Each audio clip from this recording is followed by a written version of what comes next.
Did you cheat with Dane the night before you left for America? No. Lie. Wait, what?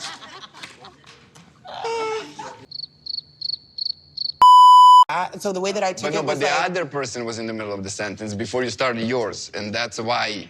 And it wasn't the first time either, so... I am a witch. I'm a tarot reader. I'm an astrologer. I specialize in shadow work. You know, I didn't mean to offend you at all. You know, I Bro, appreciate... you were all cuddled, snuggled up with Liz the whole time. I know.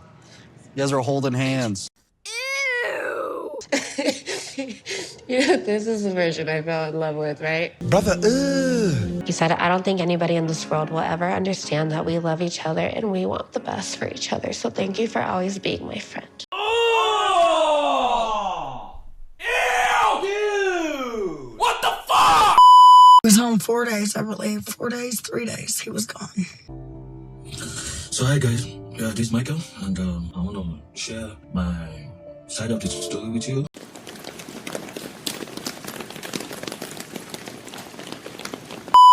Hey guys, welcome back to 90 Day Fiance Tell-All Part 5. So this episode was literally the best tell-all episode I've ever seen. The video was too long, so I had to cut it in half. I wanted to talk about everything because everything was so juicy. But I'm going to talk about the juiciest scenes first, which all happened at the end of the tell-all. So we find out that in the first half of the tell-all is really just like finishing the tell-all.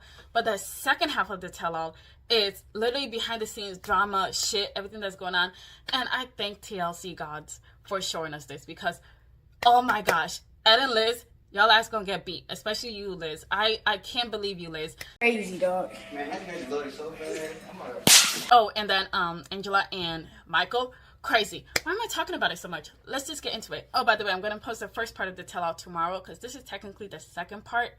But, you know, I'm going to post this one first. Okay, let's get into it. So, on day 2, they had a lie detector test. So, we have brought in a polygraph technician to administer a lie detector test. Sean said that it is a choice. And I'm like, damn, where's the fun in that? Literally, look at Manuel. His heart is already beating. Like, you know that nigga got secrets, bro. Me late muy fuerte.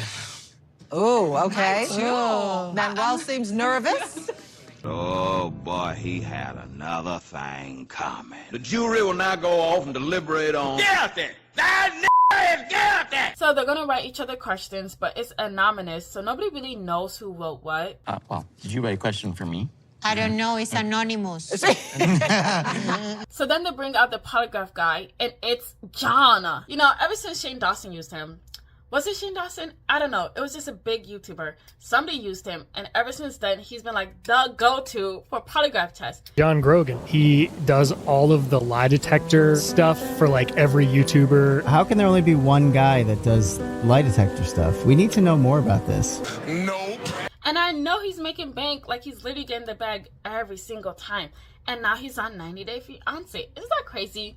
Good for you, John. Anyways, Gino's the first one, and he said that he doesn't want to go because he doesn't think it's reliable. Jasmine's like, it's nothing bad. Like, girl, now we know that you wrote it. I don't know how reliable it is. It's nothing bad, I promise.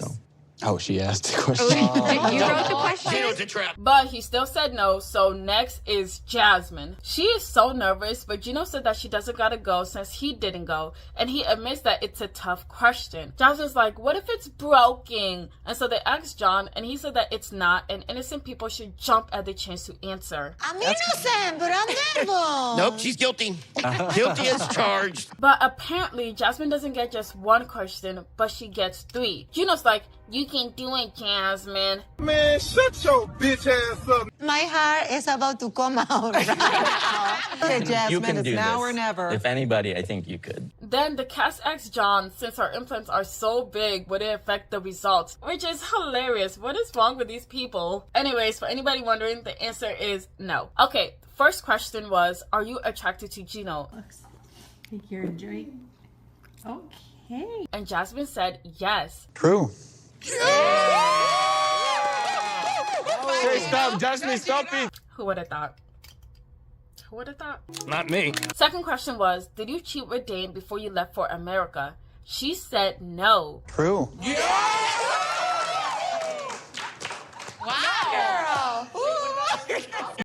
This is the happiest day of my life.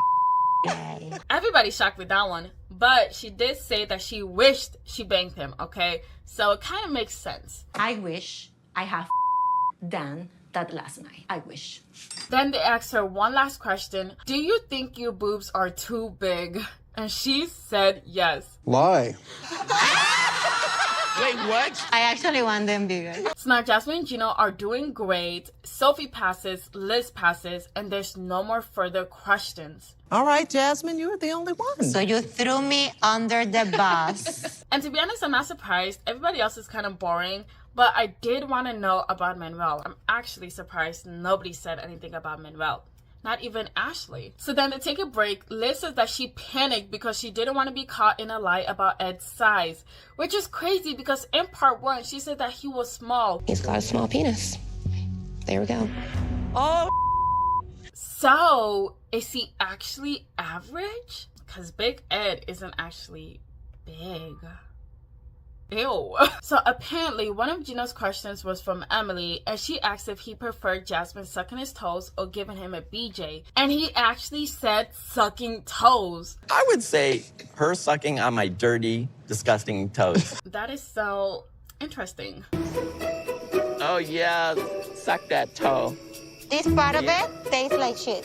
I need bleach for my eyes.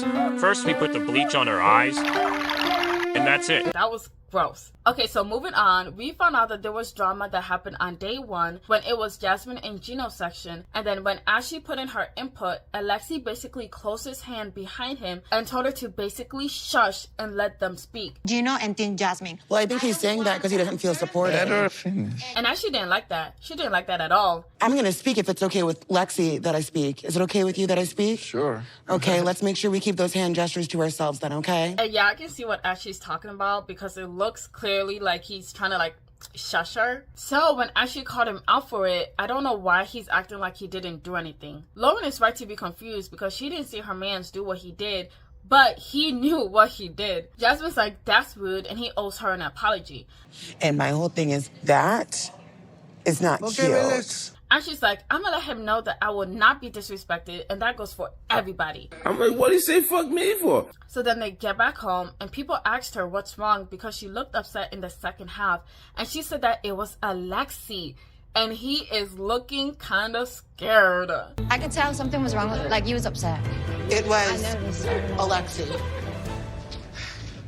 So then she explained her side and how she saw things, and then he explained his side and said that the hand gesture just means wait a second. No, this means just a second. Let the person finish speaking. She explained what she thought in that moment and said that she was in the middle of talking, and he said that somebody else was in the middle of talking when she cut in. Ashley's looking at him some type of way, and he said that he didn't mean to offend her, and then they end up making up, but it's kind of clear to see that there's still some tension there. And I'm glad that we are adults enough to have the conversation. Yeah. Thank you. So I think the same of you. I hope so. I do. Okay, now moving on to Liz and Ed. So apparently he kept this photo of their engagement because Liz told him not to throw it away. And so he kept it even after the breakup and brought it with him to the tell-all. And Liz actually said that she wants to keep it. Hey, you forgot some things. There's a lot of sentimental meaning behind this. Can I keep it? What the hell is wrong with you? Yes. Ed is like, I know if we were married, I would have destroyed you, and I didn't want us to never talk again, so I'd rather we leave as friends. Sorry for being an ass. I hate you so much. You're ready, huh? Ugh, what the fuck? So now she's talking to Ashley and opening up how she feels, and I think she's still very much into him, but she doesn't want to say it because she'll look like a straight up fool, which she is. Like, I know him inside and out. You're comfortable. Yeah, so it's like it's easy. Like, I'm making him a taco right now. You're making who a what? Nah, that's weird.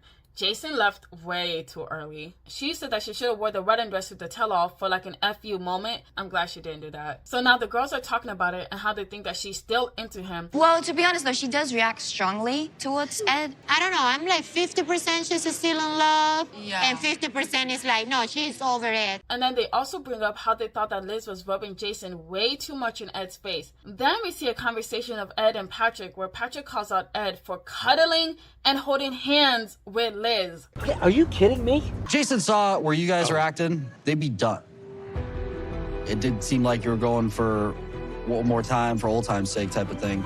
Girl, like if I was Jason, I would seriously consider dumping her because this is clearly an emotional affair. Ed is like, yeah, I should have ended it, but I didn't. I wanted more and more. Could I have done it? Absolutely. But she would have felt like and it would have been harder for her. And while he's yapping, Liz comes over and gives him a hug. Like, I'm so done with her. I don't even want to defend her because what are you doing? Patrick feels bad for Ed, which is stupid. Then we see Ed come to Liz and ask her to unblock her Instagram and her phone number because he doesn't know how to do it. Lies! Lies! And she's like, hee. Okay, Ed. Like, aren't you supposed to be ending this chapter? Why in the world are you giving him an avenue to continue to talk to you? I poisoned your drink. You're gonna be dead in 2 hours. And then they're giggling and laughing. Like, I can't lie, I'm mad. Like, I'm so mad right now. You don't want to see me move on and be happy? Oh my gosh, stop. She said that she isn't in love with him, but clearly you are. This is the version I fell in love with, right? Stand up! Stand up! Ed is crying, and Liz is like, I would go to my grave defending the fact that you are a good person. And then right after she says that shit, she starts talking about Jason and how much she loves Jason. I love Jason. I want to be with Jason. I hate the fact that I'm like emotionally overwhelmed right now over Ed. But I know who I want to spend my time with. And then they hug. She reads a message that was sent by Ed and how much he loves her and how nobody will understand them or whatever. He said, I don't think anybody in this world will ever understand that we love each other and we want the best for each other. So thank you for always being my friend. It's just so irritating because we watched this man put you through so much shit and you're like going back to him because you guys still want to be friends.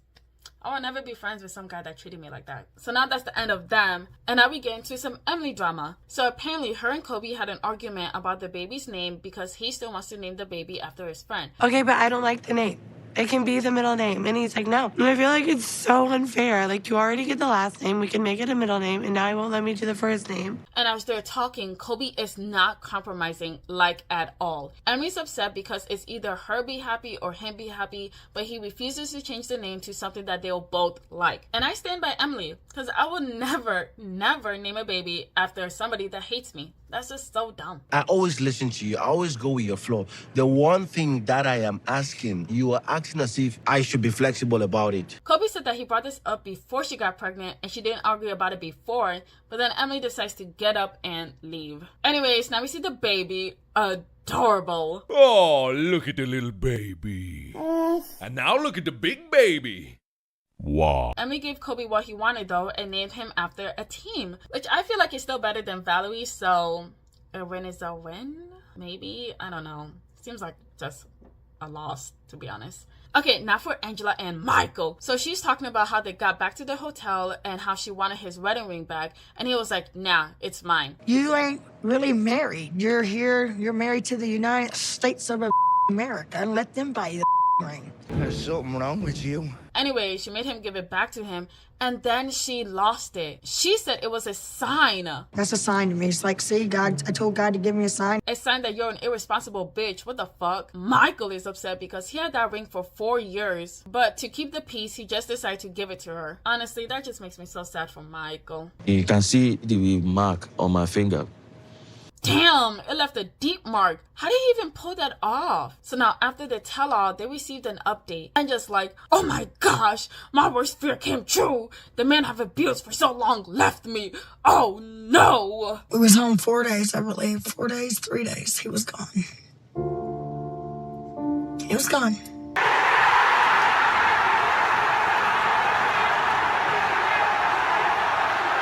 So we see Michael and his side, and he said that Angeala was angry, gave him attitude, and he decided to leave. This man grabbed all of his stuff. I went to the closet, picked up my backpack and my essential documents and my jacket. I left the house. He walked 5 hours, asked the man for his phone to contact his friends, spent 18 hours in a bus, and finally got to where he is now. I want to move on with my life. Enough is enough. I mean, no one deserves to be treated this way. We see Angeala giving us a jump scare, and she's like, I'll see you soon, Michael. Either on the plane or the courtroom. I'll see you soon. Either get on a plane or the courtroom. See you soon.